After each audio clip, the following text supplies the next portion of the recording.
So at the time of recording this, and I don't know when you're listening to this, but at the time of recording this, it's summer. It's really hot. Maybe you can hear the fan or the cicadas or see the sunglass tan I have. And I thought, what Phil Collins song could we do to celebrate summer? And so I picked Loco and Acapulco, which, okay, let's say is maybe not a Phil Collins song, although he did play drums on it. He is a co-writer on it. He's performed it live, which we'll talk about. And it was written for the movie Buster, which he starred in and kind of coordinated all the music for. So we're calling it a Phil Collins song, whether you like it or not. This is such a good song. And if we're going to put this into Phil Collins' repertoire as a whole, even though this is a Four Tops song, they're the kind of the artists that you would find who sang it on the soundtrack of Buster, and who, if you look it up, really the most popular version is from the Four Tops. But we'll talk about a Phil Collins version in a moment. But I would just include this, like if I'm calling this a Phil Collins song, this would be in my top 25 songs. I mean, it is just such a banger. It is such an incredible summer tune. And it's my favorite horn part. I actually wish, did I talk to Harry Kim about this? I wish I had talked to Harry Kim about this. I imagine he played on this. Oh no, he didn't play on this tune, but he did play it, I'm sure, when they did the Dance to the Light tour. Anyway, I should have talked to him about it because it's my favorite horn part. I mean, there's so many parts of this song. I was just playing along with it on the drum, and I want to cover a lot of different things. First of all, when it comes to drums,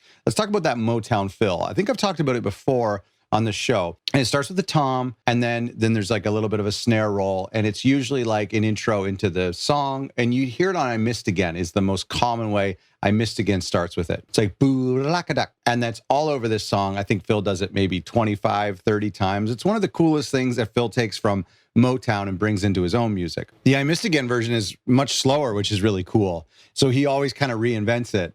Anyway, that's like one of my favorite parts of this song. It's one of my favorite parts of Phil's drumming altogether, is that Motown fill. But the horn part on this is really, really, really great. There's also this moment after the bridge where it kind of cuts back to just kind of like the guitar a little bit and the bass and drums, and it's just like really subdued, no vocals, just before we hear that horn part again. That horn part is just so killer. I mean, what would this song be like without it? It would still be a great tune, but it's just that horn riff that is out of this world. It's just out of this world. Anyway, I don't know, and I mean, a lot of you guys are really well versed on the songs he played on the But Seriously tour, and so maybe they rehearsed this one, maybe they played it somewhere. I'll have to check my rehearsal tapes to see if that's out there.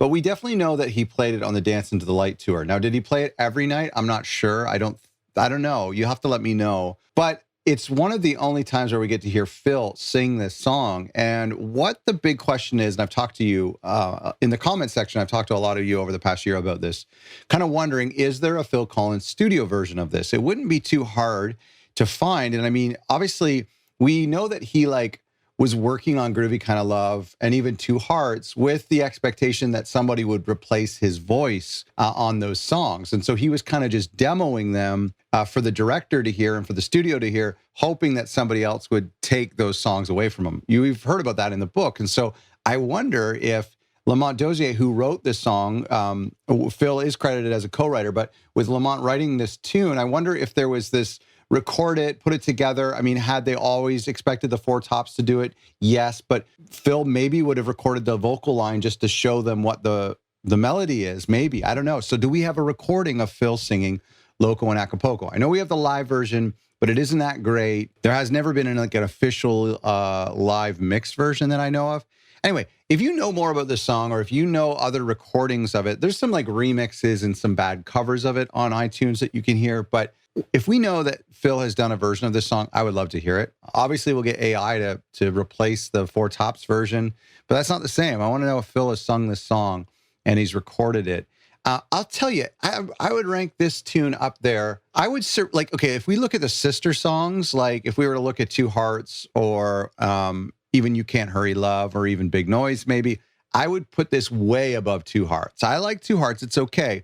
But I love this song way more. So much fun. And in the movie, it's fun too, right? This is like a great montage. It's a great transition where they move to Acapulco. And we're going to talk about the movie one day, do a whole review about that and talk about the soundtrack. But golly, this song I really do like more than Two Hearts. And I like more than Big Noise, which isn't similar, but and I like it more than You Can't Hurry Love, which I think is like one of his like quintessential Motown songs. And so it's really a shame we don't have like a proper release of this. Like, should he have put this on But Seriously? No, it's not a serious tune. Could it have fit on No Jacket Required? Well, it wasn't really written yet, I don't think, but it could have been cool. I mean, why wouldn't he have just released it as a single Well, I guess the Four Tops were doing it, right? The Four Tops were doing it. He was busy with Groovy Kind of Love and Two Hearts and getting enough airplay with that. Post Invisible Touch, so he didn't need another hit. But gosh, I love it. Tell me what you think about this song, number one. Number two is, what else do we know about this that I've missed? I mean, I don't really know too much about it. It's in the book, I'm sure. Lamont wrote it, R.I.P., but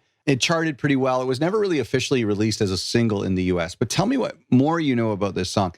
And finally, number three is, what other recordings are out there that I need to hear? Are there live bootlegs that I should hear? Is there a studio recording with Phil singing it?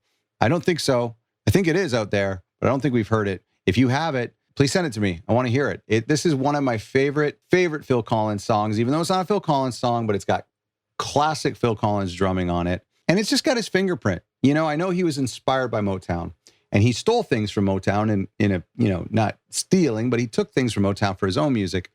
Maybe that's why I feel like it's got his fingerprint on this song. It just feels like a great upbeat Phil Collins song. I love it. Do you love it? Thanks for watching.